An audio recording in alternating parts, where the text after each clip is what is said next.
Salam, hər vaxtınız xeyir olsun, hörmətli valideynlər və abituriyentlər. 2026-cı ildə ixtisas seçimi edəcək şagirdlər bu videonu diqqətlə dinləsin. Çünki ixtisas seçimi haqqında bir sıra məsələləri qeyd eləyəcəm. Eyni zamanda ixtisas seçimi qeydiyyatı barədə məsələlər qeyd eləyəcəm bu videoda. Zəhmət olmasa sona kimi izləməyi unutmayın. Deməli, ixtisas seçimi mərhələsində valideynlərdən və şagirdlərdən çox sayda suallar ünvanlanır ki, biz ixtisas seçimini sonda edək, yoxsa ilk gün edək? Bunun bizə bir faydası, önəmi varmı?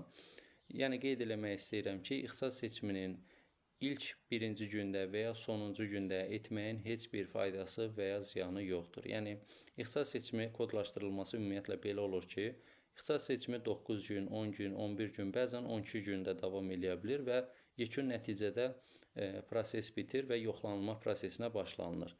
700 baldan, yəni maksimal nəticədən başlanılır, minimal bala qədər tələbələr yazdıqları ixtisasa uyğun yerləşdirilir.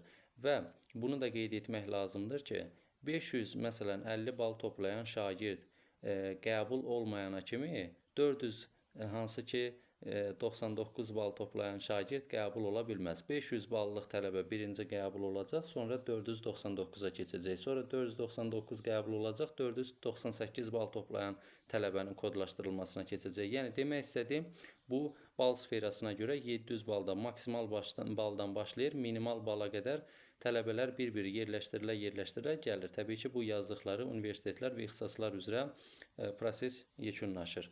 Və ixtisas seçimi haqqında bir məsələni qeyd etmək istəyirəm ki, bizimlə seçim etmək istəyən şagirdlər və valideynlərin diqqətinə çatdırmaq istəyirəm ki, mart ayının 21-dən etibarən qeydiyyatımə başlamışam. Artıq ilk 3 günümün yeri dolub. Yəni, ixtisas seçimi qeyd etdiyimiz kimi 10 gün davam edərsə, mən artıq ilk 3 günü heç bir nəfəri qəbul edə bilməyəcəm bundan sonra. Çünki yerim dolub.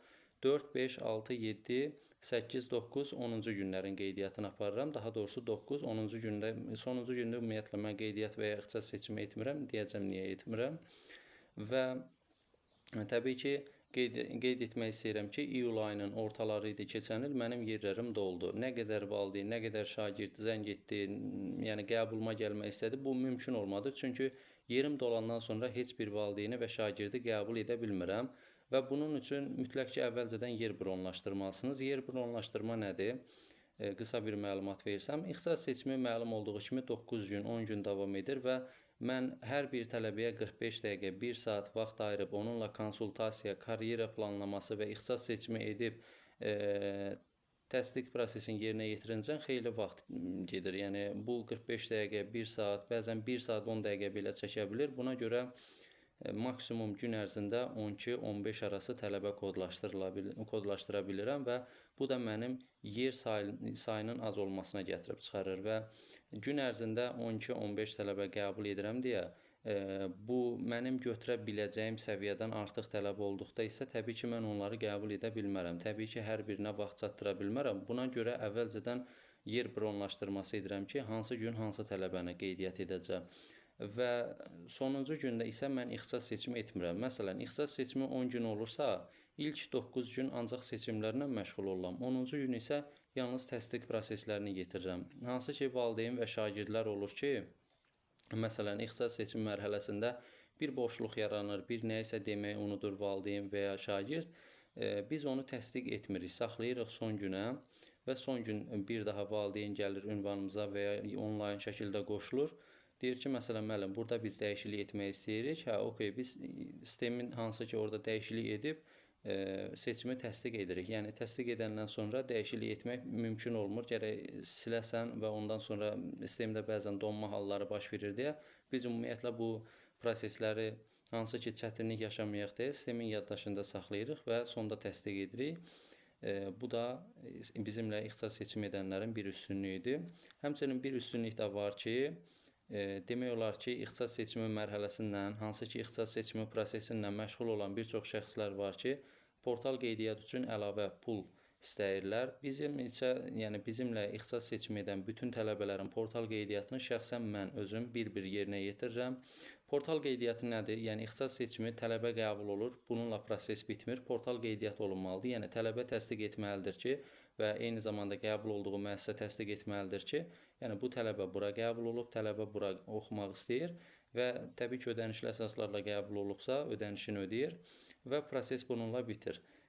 Portal qeydiyyat etməyən tələbə qəbul olsa belə imtina etmiş sayılır. Yəni portal qeydiyyat budur ki, siz mütləq ki, qəbul olduğunuz ixtisası təsdiq etməlisiniz ki, həqiqətən mən bu müəssisəyə qəbul olmuşam və bu müəssisəni də oxumaq, bu ixtisasda oxumaq istəyirəm. Yəni portal qeydiyyat budur.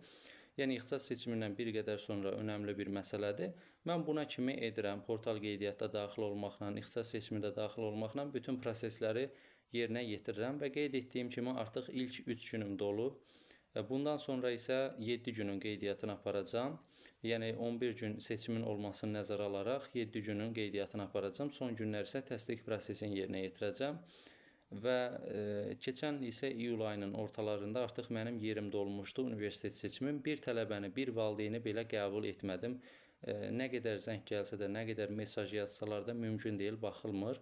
Çünki yerim dolandan sonra heç kimi qəbul edə bilmirəm, əfsuslar olsun. Təbii ki, kiminsə yerinə kiminsə əlavə etmək düzgün deyil və olmur da. Buna görə vaxtında qeydiyyatma düşməyi hansı ki istəyənlər mütləq şəkildə nömrəmlə əlaqə saxlasın, qeydiyyatımıza düşsünlər. Hər birinizə uğurlar arzulayırıq. İnşallah hər biriniz yüksək nəticələrlə, sevinclə öz nəticələrinizi gözləyirsiniz və qəbul olarsınız. Hər birinizə uğurlar.